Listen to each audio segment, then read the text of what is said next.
Bonjour, dans cette vidéo, je vous propose de voir comment déterminer, comment calculer l'écart type expérimental avec la calculatrice Numworks. Alors pour cela, je vous propose de partir de plusieurs valeurs de distance focale qui ont été mesurées. Donc voici donc plusieurs valeurs qui ont été trouvées ici. Et voici comment on va s'y prendre dans Numworks. Donc là, je vais basculer sur le simulateur. Donc quand vous allez sur Numworks, vous allez sur le menu d'accueil et il vous faut aller dans la rubrique statistiques, puis OK. Et là, vous allez saisir les différentes valeurs que je vous ai montrées à l'écran précédemment. Alors je vais les dicter à voix haute, 24,9, 25,3, 24,6. 25,3, j'essaie d'aller vite. Donc inutile 24,4, inutile de remplir la deuxième colonne. La deuxième colonne, elle a pour but de dire combien de fois, par exemple, nous avons eu la valeur 24,9. Alors on peut faire simple et tout simplement se contenter de dire qu'on a eu une fois chacune des valeurs mesurées précédemment.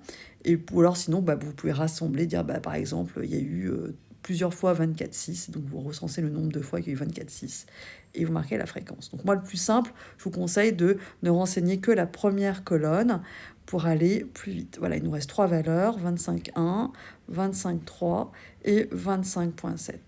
Ensuite, il vous suffit d'aller tout en haut dans l'onglet statistiques. Donc pour cela, vous pouvez cliquer là-dessus, sur la petite flèche vers la gauche, et avec le curseur, vous allez sur statistiques, puis OK, d'accord, donc là, j'étais sur données, graphiques, stats. OK.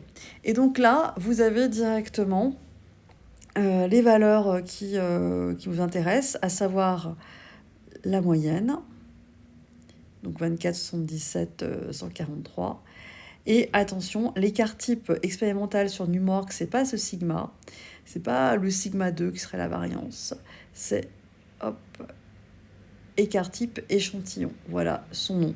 Donc si vous avez besoin de la valeur, donc ce qui est bien avec Numworks, c'est que vous pouvez copier la valeur, donc pour cela Shift copy, voilà, pardon pour l'accent, et puis après vous pouvez rebasculer dans les calculs ici pour par exemple vous pouvez coller la valeur et puis la diviser par la racine carrée du nombre de valeurs que nous avions. D'ailleurs, ce nombre, il est ici, c'est tout, la première valeur qu'on a, c'est l'effectif total, ici, 14.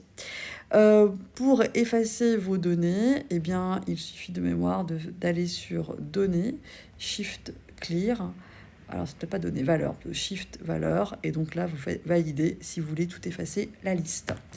Voilà, j'espère que cette vidéo vous a aidé à mieux comprendre comment déterminer l'écart type expérimental avec Numworks. Je vous dis à bientôt.